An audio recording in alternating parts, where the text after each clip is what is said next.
Hi everyone, चलो start करते हैं आज का सेशन।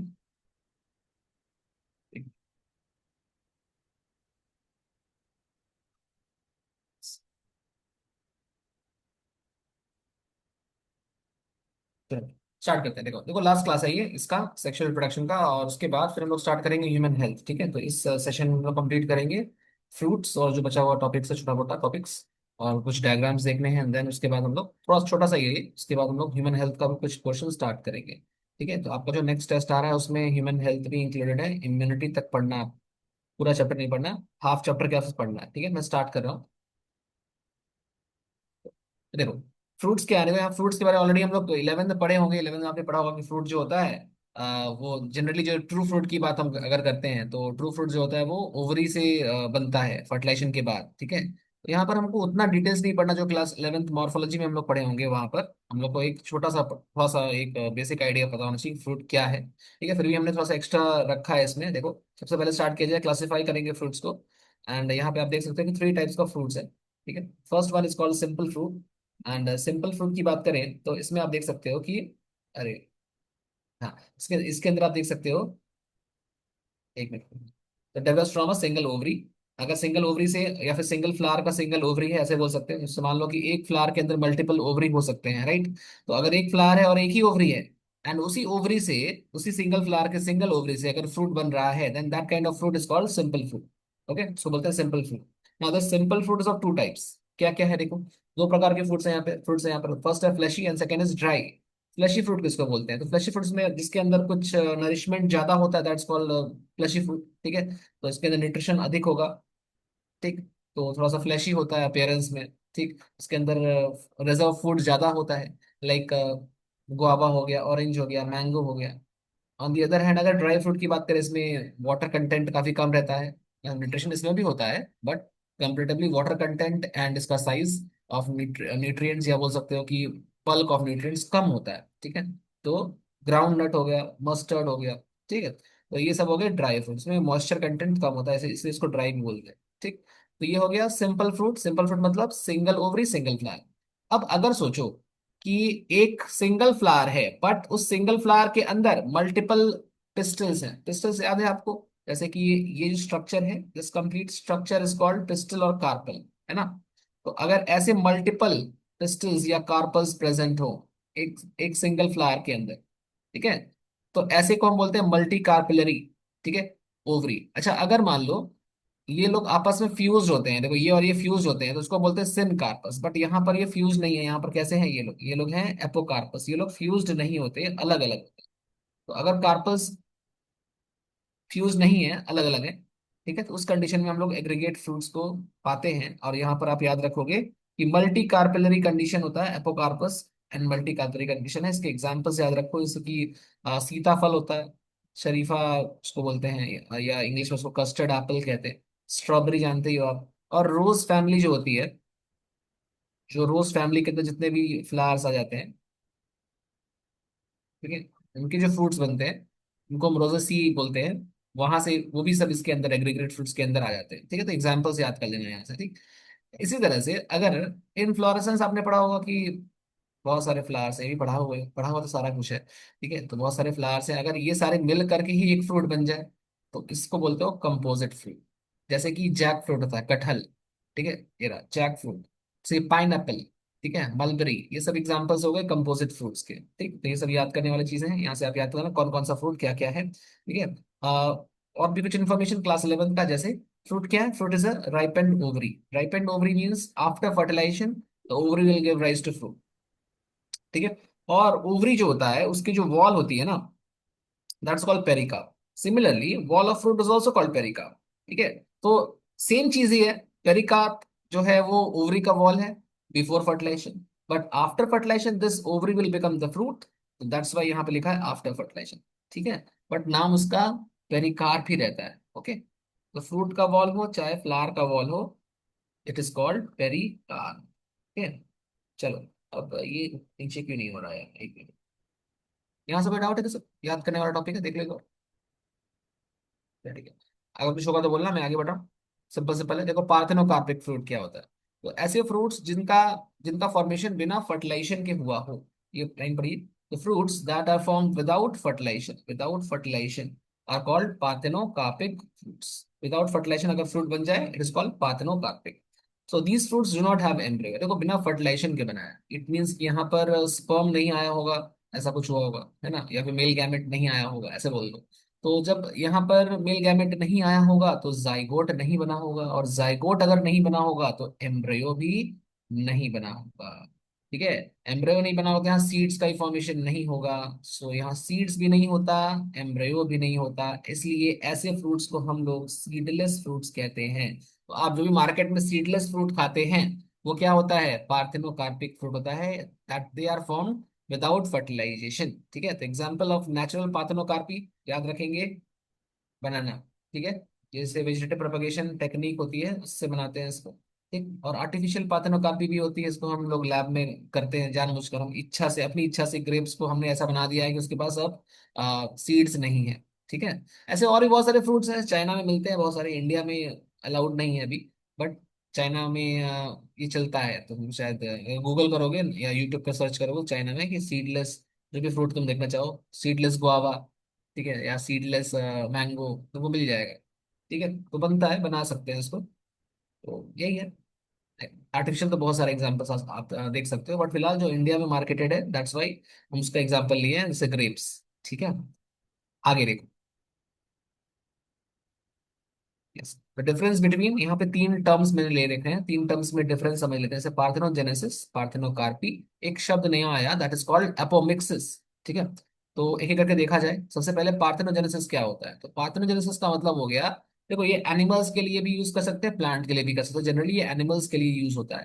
जैसे यहाँ पे होता क्या, देखो, अनफर्टिलाइज्ड एग अंडरगोज माइटोसिस. जैसे कि एक एग है, वो फीमेल से निकला. ठीक है. नॉर्मली क्या होगा, ये स्पर्म है, स्पर्म इसको फर्टिलाइज करता है, जनरली ऐसा होता है. बट इस केस में ऐसा नहीं होता है. यहाँ पर जो अनफर्टिलाइज्ड एग जो कि हैप्लॉइड है, ये अनफर्टिलाइज्ड एग ही आगे चलकर ऑस्प्रिंग बन जाता है, और बच्चा भी जो उसका बनता है वो भी कैसा होता है, हैप्लॉइड बच्चा होता है. ठीक है. जैसे कि हनी बी के केस में ऐसा होता है, जेनेटिक्स में आपने देखा होगा. हनी बी के केस में ऐसा होता है. हनी बी में, अब एग्जैक्टली हनी बी में कौन सा में होता है तो आपने हनी में पढ़ना पड़ेगा आपको. अगर आपने अभी तक जेनेटिक्स नहीं पढ़ा तो वहां पे आपको मिलेगा. तो अभी मैं नहीं ले रहा हूँ. हनी बी में सोशल सिस्टम होता है. ठीक है. वर्कर भी होता है, क्वीन भी होती है, ड्रोन होता है, तो वहां पर आपको देखने को मिलेगा. वहां दोनों प्रकार का चीज देखने को मिलता है. तो फिलहाल अभी के लिए मैं एग्जाम्पल नहीं ले रहा हूँ, बस सिंपल याद रखो, पार्थेनोजेनेसिस जो होता है, इसमें एग से डायरेक्टली क्या बन जाएगा, ऑस्प्रिंग बनेगा, without the involvement of sperm. Sperm नहीं आता. ठीक है. तो बच्चा कैसा होता है इसका, ऑफस्प्रिंग कैसा होता है, हैप्लॉइड ही होता है. ठीक है. This is parthenogenesis. ठीक है. बट अगर मैं इसी प्रोसेस का इस्तेमाल करके यहाँ पर हम लोग फ्रूट बनाए, मान लो ऐसा करें. ठीक है. तो कार्प मतलब क्या हो गया, फ्रूट की बात हो रही है. याद रखना, पार्थेनो कार्प अगर वर्ड है, इट मीन्स ये फ्रूट की बात हो रही है, ये एनिमल की बात नहीं हो रही है. ठीक है. पार्थेनोजेनेसिस एक ब्रॉडर टर्म है, वो एनिमल और प्लांट दोनों के लिए यूज कर सकते हैं. बट कार्प एक नैरोवर टर्म हो गया, स्पेसिफिक टर्म हो गया. ये सिर्फ और सिर्फ फ्रूट की बात कर रहा है. कार्प, कार्प मतलब फ्रूट. ठीक है. तो unfertilized ovary gives rise to fruit, fruit की बात हो रही है. And this fruit is without seed, ऐसा आपने देखा ही ऊपर भी. ठीक है. और इससे जो ऑस्प्रिंग की बात हम लोग कर रहे थे यहाँ पर, कि ऑस्प्रिंग बनता है, जैसे यहाँ देखो, यहाँ कोई ऑस्प्रिंग नहीं बनता है. New offspring, offspring is not form, इससे प्रोजेनी नहीं जाता. ये बस खाने के लिए हम लोग फ्रूट बना लेते हैं अपनी सुविधा के लिए. इससे नया तुम, क्योंकि सीड बना ही नहीं है ना, तो सीड से तो नया जनरेशन आएगा, नेक्स्ट जनरेशन. तो without seed how can you go to the next generation, next generation आप जा ही नहीं पाएंगे, और जा ही नहीं पाएंगे तो फिर नया ऑफस्प्रिंग आएगा नहीं. ठीक है. तो parthenocarpy can not form a new generation, or it cannot result in formation of offsprings. On the other hand, parthenogenesis में it results in formation of offspring. ठीक है. तो ये छोटा सा डिफरेंस है. ठीक है. आगे देखो, एपोमिक्सिस की बात करते हैं, ये एक न्यू टर्म है. ठीक है. अच्छा, यहाँ पे एक चीज इसको ही पढ़ लो, फिर इस पर आते हैं. एक चीज नोट करके मैंने लिख रखा है, auxin is a plant hormone. NCERT में लिखा है कि कोई प्लांट हार्मोन का नाम बताओ जो हेल्प करता है पार्थेनोकार्पी में. एग्जाम्पल इसका है ऑक्सिन. तो आपने क्लास 11th में प्लांट ग्रोथ एंड डेवलपमेंट पढ़ा होगा, तो वहां अगर पढ़ा होगा तो वहां पर ये टॉपिक पढ़ा होगा कि ऑक्सिन हेल्प करता है पार्थेनोकार्पी में. ठीक है. तो वहां पर है एनसीईआरटी में. एनीवेज, आगे आ जाइए, तो याद कर लीजिएगा इसको. And what is PGR, plant plant growth regulator. Plant growth को रेगुलेट करने वाला, प्लांट की ग्रोथ को बढ़ाने वाला, उसको बोलते हैं प्लांट ग्रोथ रेगुलेटर. और ये ऑक्सीजन उसका एग्जाम्पल है. ऐसे 5 प्लांट ग्रोथ रेगुलेटर्स आपके सिलेबस में है, ठीक है, क्लास 11th में. ठीक है. उसमें से ऑक्सीजन एक है. ठीक है. यहाँ तक कोई डाउट है किसी को, हाँ इसका? Sir. Okay, let's come to apomixis. तो एपोमेक्सिस क्या है देखो, तो एपोमेक्सिस का मतलब देखो न्यूसिलस और diploid egg cell can form embryo without fertilization. यहाँ पर देखो आप दो चीज आप बात करें, अब फर्क समझना बड़ा इंपॉर्टेंट।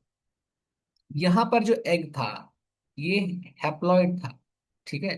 बिकॉज हैप्लॉइड जनरली कैसे बनता है, 2n से n बनता है, आपने रिप्रोडक्शन में पढ़ा होगा, मियोसिस होता है वहां पर। तो ये एग हैप्लॉइड है। बट एपोमेक्सिस के केस में जो एग होता है वो स्पेशल एग होता है, वो डिप्लॉयड होता है, ठीक है। तो ये एक डिफरेंस है। यहाँ पर जो बच्चा होगा, ऑफस्प्रिंग होगा, वो कैसा होगा, हैप्लॉइड। क्योंकि एग कैसा है, haploid. But in this case जो एग होता है वो एबनॉर्मली, बिल्कुल नॉर्मल नहीं है ये एक एबनॉर्मल कंडीशन है, वहां पर ये डिप्लॉयड, ठीक है। एंड आपने न्यूक्लियस के बारे में पढ़ा है कि ये न्यूट्रिशन प्रोवाइड करने वाला टिश्यू है। इससे भी हम लोग, ये भी डिप्लॉयड होता है, तो इससे भी हम लोग क्या कर सकते हैं, एपोमेक्सिस कर सकते हैं, ठीक है। तो either the nucleus or the diploid egg, they can form embryo without fertilization, ठीक, बाय माइटोसिस। मियोसिस यहाँ पर नहीं हो रहा है, ठीक है। तो 2n से ही आपको यहाँ पर क्या मिलेगा, इसके ऑस्प्रिंग मिलेंगे। देखिए सेकंड लाइन में यही लिखा है कि new offspring is diploid, 2n होता है, ठीक है। तो ऐसा कहाँ देखने को मिलता है आपको, एग्जाम्पल याद कर लो आप। सम ग्रासेस, किसी किसी ग्रासेस में, ग्रास का एक फैमिली है, ठीक है। बहुत सारे प्लांट्स आते हैं ग्रास फैमिली में। और जैसे पोएसी, पोएसी एक फैमिली का नाम है यहाँ पे। तो जैसे यहाँ पे ग्रास फैमिली के अंदर बहुत सारे ग्रासेस जो होते हैं उनके अंदर एपोमेक्सिस देखने को मिलता है, सारे नहीं बहुत सारों के अंदर होता है, ठीक है। ऐसे एस्टरेसी है, एस्टरेसी सनफ्लावर का जो फैमिली है उसको एस्टरेसी बोलते हैं, वहां पर भी ये देखने को मिलता है। तो एग्जांपल याद कर लो कि एपोमेक्सिस कहाँ कहाँ देखने को मिलता है, और ये डिप्लॉयड होता है। And difference between apomixis and parthenogenesis, एक चीज याद रखना कि यहाँ पर एक पार्थेनोजेनेसिस में एग एन था, जबकि एपोमेक्सिस में एग 2n है, ठीक है। इसके अलावा नीचे एक और एग्जांपल है जो न्यूसेलस से बनता है, वो भी एपोमेक्सिस का एग्जांपल है। तो ये साइट्रस एंड मैंगो दो एग्जांपल्स आपके आते हैं, ये रहे, ठीक है, साइट्रस एंड मैंगो। ठीक, और एक चीज याद रखेंगे, एपोमेक्सिस में गैमेट्स फ्यूज नहीं हो रहे हैं, ठीक है, सिर्फ एग सेल से ही डेवलप हो जा रहा है, राइट। तो दैट्स वाई ये क्या हुआ, ए सेक्सुअल रिप्रोडक्शन हो गया। ये कोई सेक्सुअल रिप्रोडक्शन का एग्जांपल नहीं है, ये ए सेक्सुअल रिप्रोडक्शन है। तो अब इसके ऊपर एक और क्वेश्चन एनसीईआरटी में है कि क्या एपोमेक्सिस से क्लोन्स बनेगा। क्लोन समझते हो आप ना, क्लोन्स क्या होता है, क्लोन्स होते हैं अपने पेरेंट्स के एग्जैक्ट कॉपी, ठीक है। जैसे मान लो identical copy. Identical copy, yes. तो अगर मान लो मैं अगर बोलूं कि ह्यूमन बींग्स हम लोग हैं, तो हम लोग अपने पेरेंट्स के क्या आइडेंटिकल कॉपीज हैं, नहीं ना। तो हम लोग क्या हाइब्रिड है, अपने मदर एंड फादर के हाइब्रिड है, ठीक है। तो अब कुछ कुछ चीजें फादर से आई, कुछ चीजें मदर से आई हैं, उसमें कुछ डोमिनेंट कुछ रिसेसिव होगा। बट हम लोग एग्जैक्ट आइडेंटिकल कॉपीज नहीं हैं, हम लोग हाइब्रिड्स हैं, ठीक। जबकि ये जो यहाँ से बनेगा ना एपोमेक्सिस से, तो ये एग्जैक्टली सेम टू सेम एक आइडेंटिकल कॉपी बनेगा। दैट्स वाई ये क्लोन्स होते हैं, ठीक है। तो वो शायद मैंने आगे लिख रखा है, मैं चेक कर लेता हूँ, अगर नहीं लिखा तो मैं लिख दूंगा बिल्कुल, ठीक है। मैं लास्ट में देख दूंगा, अगर लिखा होगा तो ओके है, अदरवाइज मैं लिख दूंगा कि apomixis results in identical copies, और वो क्लोन्स होते हैं, ठीक है। तो अभी इधर आ जाओ। अब फ्रूट को हम एक तरह से और क्लासिफाई करेंगे, ठीक है। तो अब फ्रूट को हम लोग क्लासिफाई कर रहे हैं, एक सच्चा फ्रूट, एक झूठा फ्रूट, और एक पार्थेनोकार्पिक फ्रूट, ठीक है। तो सच्चा फ्रूट कौन सा है, तो सच्चा फ्रूट वो है जो जो ओवरी से डेवलप हुआ है, ठीक है, जो ओवरी से ही डेवलप हुआ है, दैट्स कॉल्ड ट्रू फ्रूट। और मोस्ट ऑफ द फ्रूट जो भी आप देखते हो मार्केट में सब ट्रू फ्रूट्स ही हैं लगभग, कुछ एक्सेप्शंस है जो यहाँ पे आपको मिलेंगे। तो से मैंगो एग्जांपल, बेस्ट एग्जांपल। से अगर फॉल्स फ्रूट की बात करें तो इसमें क्या होता है, देखो ये ओवरी से नहीं बनता, ओवरी को छोड़कर किसी और पार्ट से बन सकता है, जैसे कि थैलेमस, ठीक है। तो आपके सिलेबस में थैलेमस नाम आया हुआ है, जैसे एप्पल हो गया थैलेमस के थ्रू, ठीक है। यहाँ पे एग्जांपल्स है देखो, एप्पल, कैश्यू, स्ट्रॉबेरी, ये सारे क्या हो गए, ये लोग ओवरीज के फर्टिलाइजेशन से नहीं बनते हैं, ये लोग थैलेमस का ही मॉडिफिकेशन है। तो थैलेमस आफ्टर फर्टिलाइजेशन क्या बन जाएगा, ये बन जाएगा फ्रूट। तो इसीलिए इसको बोलते हैं सूडोकार, सूडो मतलब होता है फॉल्स, ठीक है। तो असली फ्रूट नहीं है, बट हाँ फ्रूट तो है, तो इसलिए इसका नाम रख दिया फ्रूट, फॉल्स फ्रूट या सूडोकार। ऐसे ही देखो, पार्थेनोकार्पिक तो आपने देख ही लिया, develops from unfertilised ovary, hence seedless, जैसे बनाना हो गया इसका एग्जाम्पल, ठीक है। ये था एक और क्लासिफिकेशन, इसको भी देख लीजिए।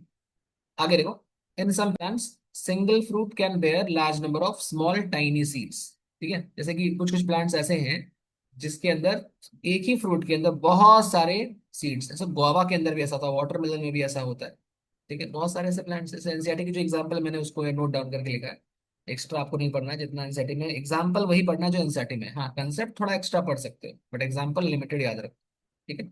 तो जैसे जैसे फाइकस या फीकस है, देखो बैनियन या पीपल जो होता है उसको हम लोग बोलते हैं फीकस या फाइकस। ठीक है, दो प्रकार का होता है, एक फिकस रिलीजियस ऐसे कुछ नाम होता है, रिलीजियस का कुछ नाम है, अजीब सा नाम है उसका। और एक होता है बेंगालेंसिस। ठीक है, रिलीजियस समथिंग है, कुछ ग्रीक लैंग्वेज में है, रिलीजियस समथिंग, इनको मैं लिखा था मेरे को याद नहीं आ रहा अभी, तो अजीब सा नाम है। हाँ, ये रहा।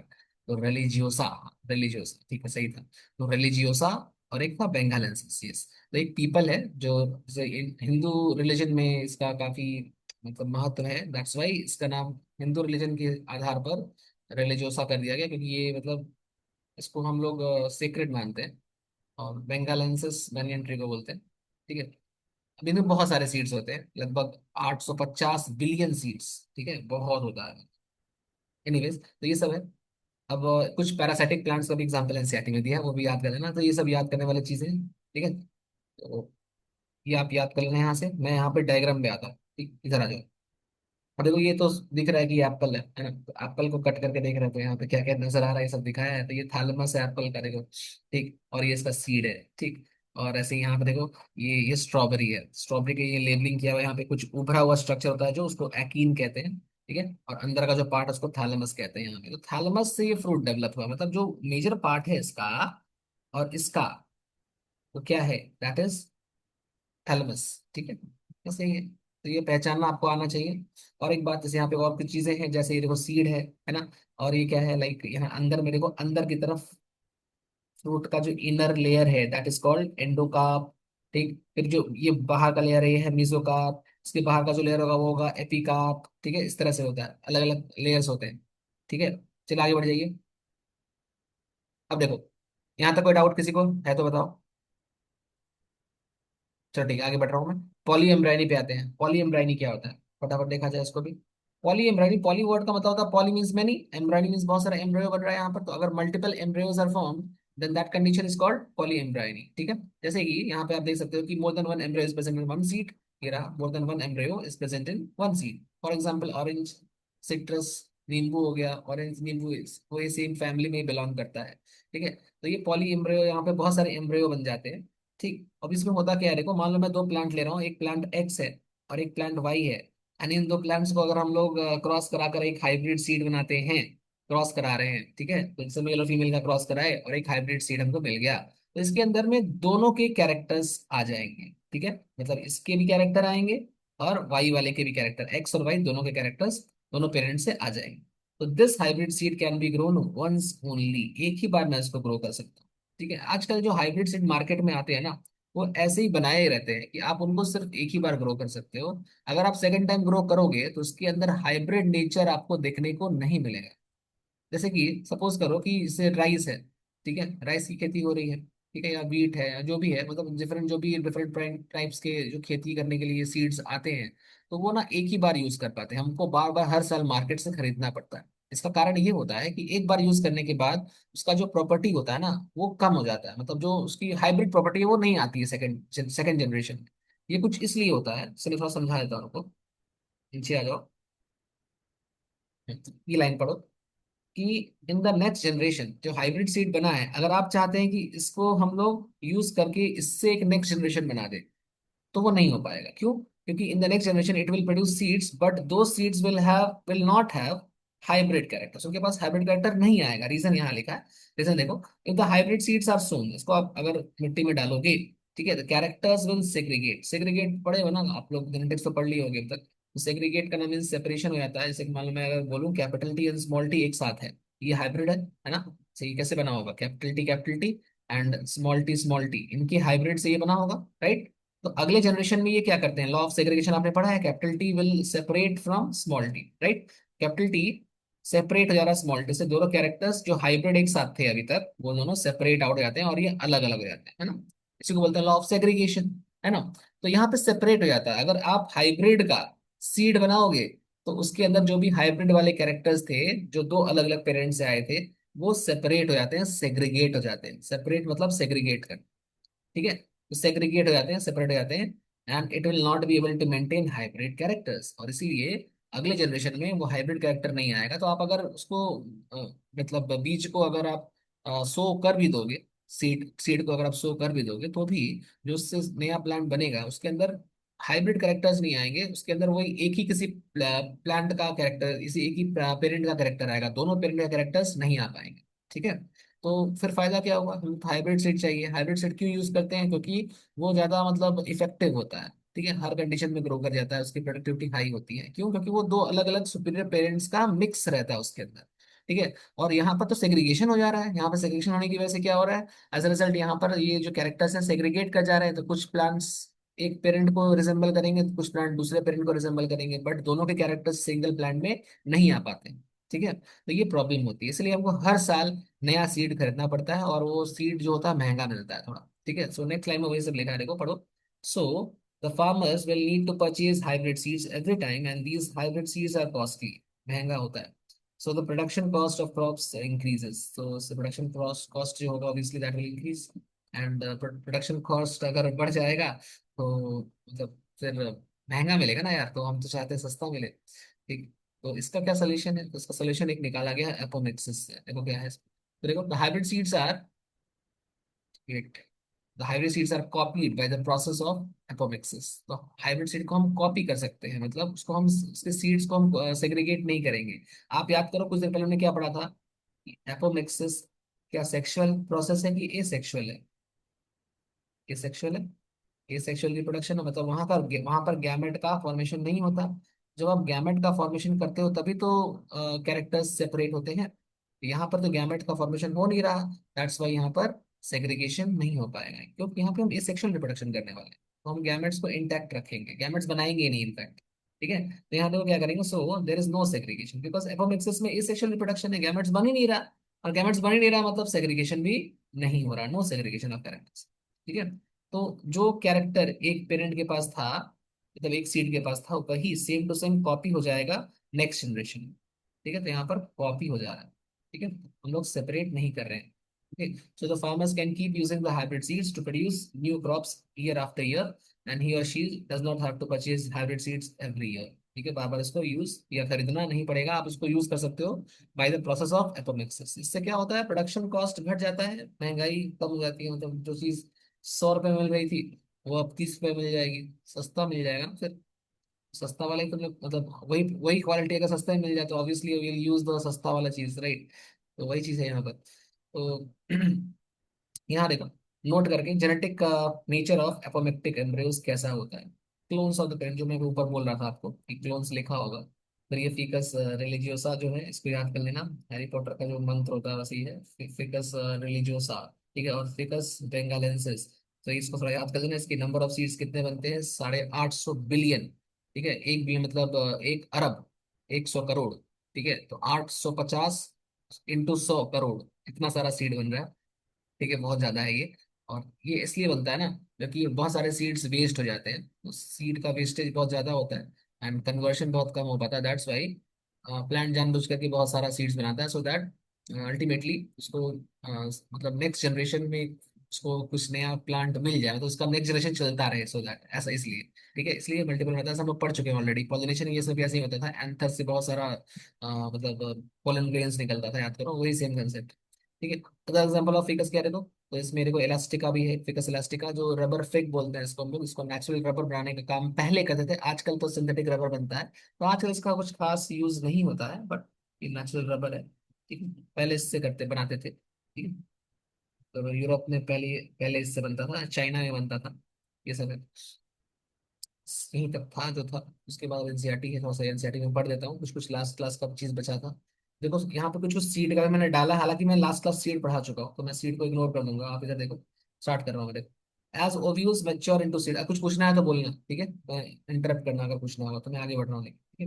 तो as the ovules mature into seeds the ovary develops into fruit. क्या रहा है कि जैसे जैसे ओव्यूल्स सीड में मैच्योर होता है, वैसे वैसे ही ओवरी भी डेवलप करता है, फ्रूट बनाता है। ठीक है, इन एसेंस या that is the transformation of ovules into seeds and ovary into fruit proceeds simultaneously, साथ में दोनों चलता रहता है। ठीक है, the wall of ovary develops into the wall of fruit. Ovary का ही वॉल, उसको हम पेरिकार्प बोल रहे थे, वही फर्टिलाइजेशन के बाद क्या होगा, वॉल ऑफ फ्रूट बन जाएगा। उसका नाम अभी भी क्या है, पेरिकार्प ही है। ठीक है। तो फ्रूट्स में भी फ्लैशी, जैसे गुआवा, ऑरेंज, मैंगो, ठीक है, फ्लैशी हो सकते हैं। इसके अंदर वाटर कंटेंट, मॉइस्चर हो सकता है, और फूड भी ज्यादा अमाउंट में हो सकता है। और may be dry, as in case of groundnut, mustard, ये सब हो गया। ठीक है। Many fruits have evolved mechanisms for dispersal of seeds। dispersal of seed मतलब जैसे कि मान लो फ्रूट, प्लांट ने फ्रूट बनाया, और उस फ्रूट को किसी किसी एनिमल ने खाया। एनिमल क्या करेगा, खा पी कर उस सीड को फेंक देगा कहीं। ठीक है। अब एनिमल कहीं फेंक रहा है उसको, तो जहां भी वो सीड जाएगा उससे क्या होगा, एक नया प्लांट बन जाएगा। ठीक है। तो ये एक प्रकार का मैकेनिज्म है। प्लांट चाहता है कि एनिमल उसका फ्रूट खाए। ठीक है। प्लांट चाहता है, ऐसा नहीं प्लांट नहीं चाहता कि मेरा फ्रूट मत खाओ, प्लांट चाहता है कि उसका फ्रूट एनिमल खाए। और जब वो फ्रूट, जब जो फ्रूट का जो सीड है, जब वो एनिमल उसको फेंक दे, या फिर कुछ कुछ एनिमल सीड भी खा जाते हैं, बट सीड को पचा नहीं पाते हैं, वो सीड उसके फीकल मैटर से निकल जाता है। जब वो एनिमल पॉटी करते हैं, उनका फीकल मैटर निकलता है, फीकल मैटर में सीड होता है, उस सीड से एक नया प्लांट ग्रो करता है। ठीक है। तो प्लांट्स का ये एक मैकेनिज्म है सीड को डिस्पर्स, फैलाने का, डिस्पर्सल करने का। Recall the classification of fruits and their dispersal mechanism that you have studied in earlier class। तो हम लोग पढ़ लिए थे, वैसे इसे पढ़े थे। ठीक है। Is there any relationship between the number of ovules in an ovary and the number of, ये भी लास्ट क्लास पढ़ा दिया था कि एक प्लांट के अंदर बहुत सारा हो सकता है। ठीक है। तो एक एक फ्लावर के अंदर बहुत सारा मतलब ओवरी हो सकता है, और एक ओवरी के अंदर में ओव्यूल्स भी बहुत सारा हो सकता है। सिंगल भी हो सकता है, बहुत सारे भी हो सकता है, वेरिएबल है। ठीक है। आगे देखो, नेक्स्ट पैराग्राफ में आ जाओ। Sorry. In most plants, by the time the fruit develops into ovary, from the ovary, the floral parts degenerate। The floral parts जो होते हैं, कैलिक्स, कोरला वाले सब पार्ट्स जो होते हैं ना, वो सब क्या होंगे, डिजेनरेट कर जाएंगे, एंड फॉल ऑफ, वो गिर जाते हैं, उनका काम नहीं होता। However, in a few species such as apple, Apple में थैलमस होता है, वही फ्रूट बन जाता है, वही लिख रहा है। एप्पल हो गया, स्ट्रॉबेरी हो गया, कैश्यू हो गया, thalamus also contributes to fruit formation. Such fruits are called false fruits या सूडोकार। ठीक है। लेकिन मोस्ट फ्रूट्स जो होते हैं वो ओवरी से ही डेवलप करते हैं, that's why they are called true fruits. ठीक है। Although in most of the species fruits are the results of fertilization, there are few species in which fruits develop without fertilization। तो without fertilisation वाले fruits को हम क्या बोल रहे थे, पार्थेनोकार्पिक फ्रूट्स। एक मिनट यार।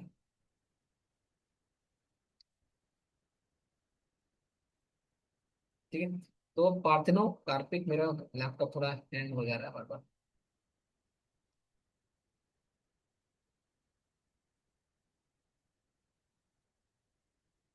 ऑलराइट, नेक्स्ट देखो।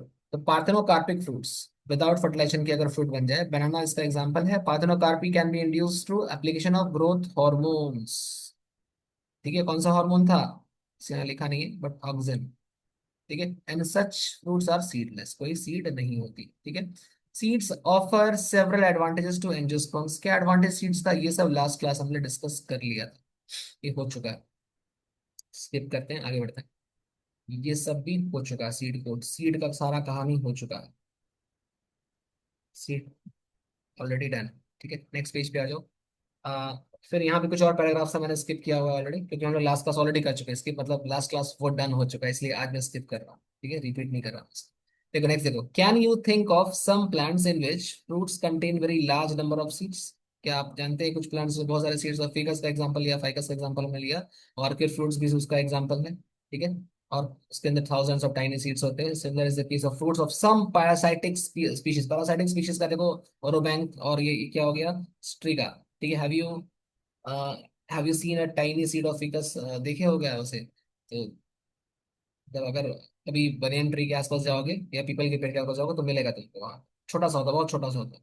ठीक है। How large is a tree of ficus, जो उसका ट्री है वो बड़ा सा है, उसका सीड कितना छोटा सा है, ये बोलना चाह रहे हैं एनसीईआरटी। तो कह रहा है कि उतनी छोटे से सीड से इतना बड़ा प्लांट आ गया, ये सोचने वाली बात है ये सब लेकर। और हाउ मेनी बिलियन सीड्स का आंसर हम लोग पढ़ चुके हैं already, 850 billion approx. Approx value, weight. हाँ। तो इतने सारे सीड्स निकलते हैं। ठीक है। Okay. Can you imagine any other example, फिर से टाइनी स्ट्रक्चर, यहाँ पे फिर से एक बात बोल रहे हैं फिकस, वो जब फिकस का तो एग्जांपल मैंने लिया था, या फाइकस का तो एग्जांपल था, क्या कहता है, एक पीपल और एक बैनियन, दोनों ही बड़े बड़े पेड़ होते हैं। इसके अलावा आप रबर का भी प्लांट, रबर फिग भी बोल सकते हो, नोट्स में आपको मिल जाएगा। ठीक है। तो ये हो गया सीड वीड का बचा कुछ टॉपिक। अब लास्ट पे आ जाओ, अपोमेक्सिस and पॉलीएम्ब्राइन। Although seeds in general are the products of fertilization, a few flowering plants such as some species of asteraceae and grasses have evolved a special mechanism to produce seeds without fertilization. देखो seeds बिना fertilisation के इसको called apomixis. Difference याद रखो, parthenogenesis और ये same type का लगता है दिखने में, बट हम लोग डिफरेंस पढ़ लिया। ये एपोमिक्सिस से जो सीड बनेगा वो कैसा बनेगा, वो डिप्लॉयड बनेगा। और पार्थेनो कार्पी वाला जो था वो हैप्लॉयड बन रहा था वहां पर। ठीक है, वहां पर पार्थेनोजेनेसिस में हैप्लॉयड बन रहा था, ये डिप्लॉयड, इसमें एग भी डिप्लॉयड होता है। ठीक है, देखो व्हाट इज, अभी यहाँ पूछा है क्वेश्चन, देखो रिलेट करने के लिए, what is a fruit, what is fruit production without production called, so क्या बोलोगे आप, पार्थेनो कार्पी। ठीक है, this apomixis is a form of, ये भी पढ़ा था हमने कि ये सेक्सुअल रिप्रोडक्शन होता है दैट मिमिक्स, मिमिक करता है, कॉपी करता है सेक्सुअल रिप्रोडक्शन। तो लगता है कि सेक्सुअल रिप्रोडक्शन है, बट एक्चुअल में ये क्या है, ये सेक्सुअल रिप्रोडक्शन, बिकॉज यहाँ पर कॉपी हो रही है, एग्जैक्ट आइडेंटिकल कॉपी बन रही है, इसलिए ये सेक्सुअल है, सेक्सुअल नहीं है, गैमेट नहीं बनता यहाँ। ठीक है, there are several ways of development of apomictic seeds. In some species the diploid egg cell is formed, ये रहा, diploid egg cell is formed without reductional division, ये मियोसिस की बात कर रहा है। तो हमने पढ़ा था कि मियोसिस से ही तो फिर गैमेट्स बनते हैं। ठीक है, लेकिन यहाँ पे जो डिप्लॉयड ये एग है ना, ये डिप्लॉयड, ये टू है। ठीक है, यहाँ मियोसिस नहीं हो रहा, without meiosis, and develops into embryo without fertilization. ठीक है, more often as in case of many citrus, citrus and mango varieties, यहाँ पे न्यूसेलस से बनता है, भी हमने देखा था। न्यूसेलस सेल्स या जो न्यूट्रिटिव सेल्स होते हैं।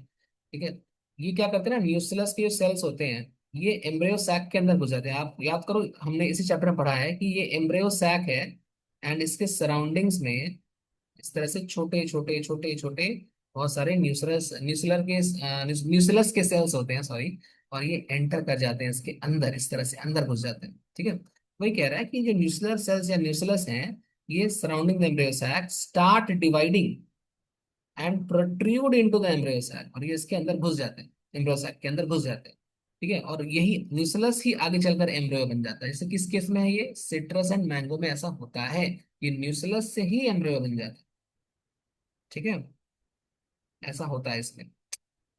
अरे यार रुको, हो गया फिर से।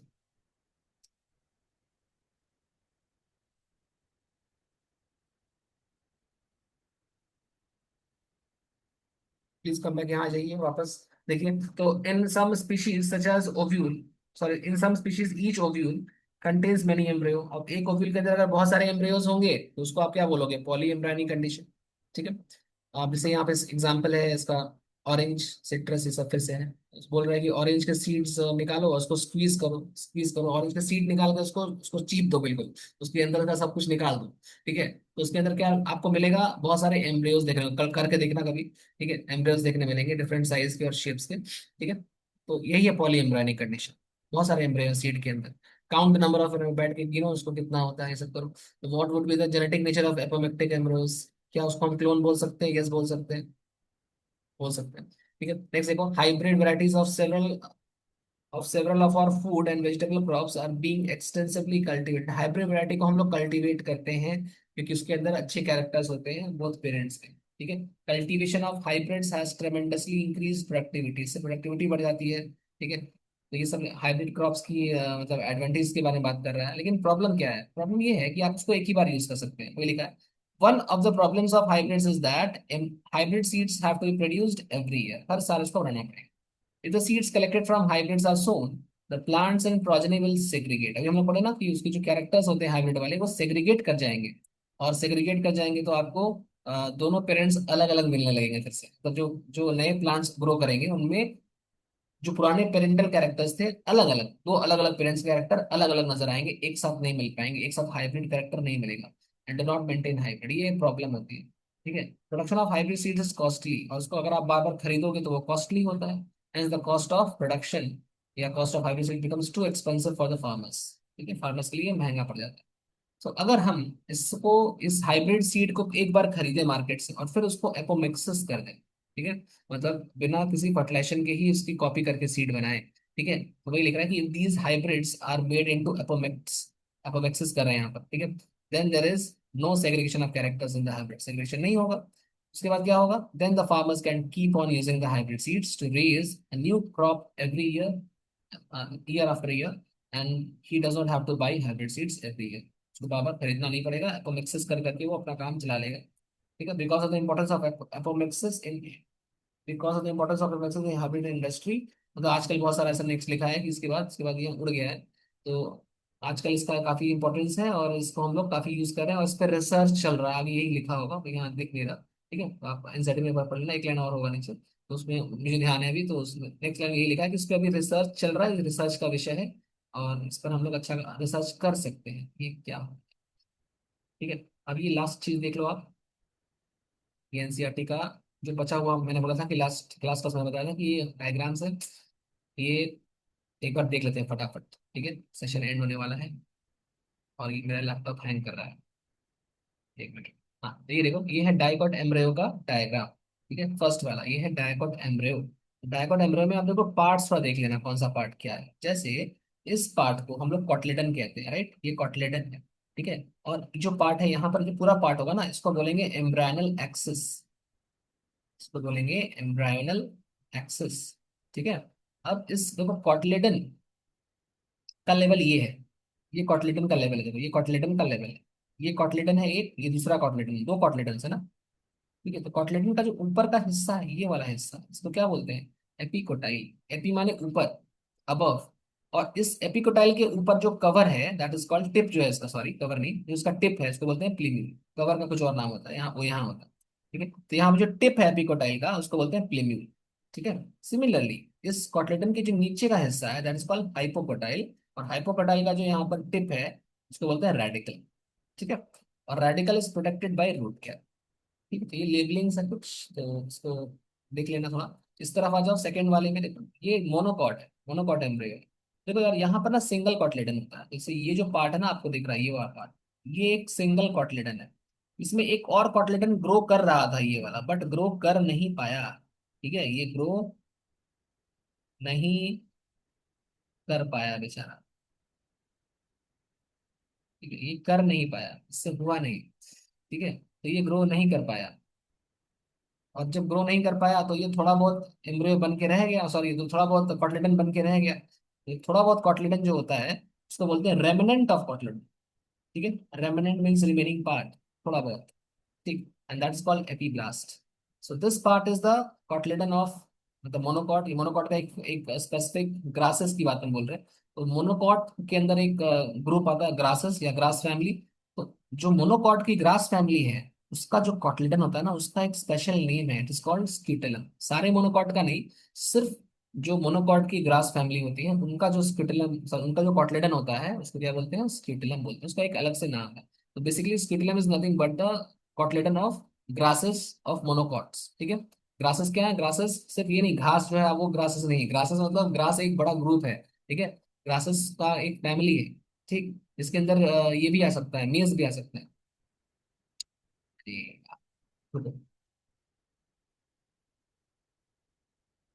तो देखो ये रहा, बाकी चीज भी देख लो फटाफट, खत्म होने वाला है यार। तो ये कोलियोप्टाइल है, ये जो टिप है इसका, दिस कोलियोप्टाइल। अभी नीचे का जो पार्ट है ना, ये जो पार्ट है, ये वाला part, this is radical. Radical is protected by a cover called root cap. ठीक है, अच्छा, कोलियोप्टाइल जो है यहाँ पर, टिप का नाम प्लूम्यूल था, मिस हो गया, सॉरी, थोड़ी अपनी बोल दिया, सॉरी। दोबारा देखो, मैं दोबारा बोल रहा हूँ, प्लीज यहाँ ध्यान दो। तो this part is called plumule, और प्लूम्यूल का जो टिप है, ठीक है, या बोल दो कवर है, टिप बोलना भी सही नहीं, शीत बोल दो, शीत ऑफ प्लूम्यूल इज कॉल्ड, शीत of plumule is called coleoptile. ठीक है, ऐसे ही जो रूट कैप या रेडिकल का, रेडिकल ही बोलो आप, रेडिकल का जो शीत है, रेडिकल शीट, इसका क्या नाम है, शीट माने कवर, इसका नाम है कोलियोराइजर। ठीक है, और यहाँ पर शूट का टिप रहेगा, यहाँ पे ये रहा शूट अपेक्स, और बीच में यहाँ से पूरा का पूरा पार्ट हो जाएगा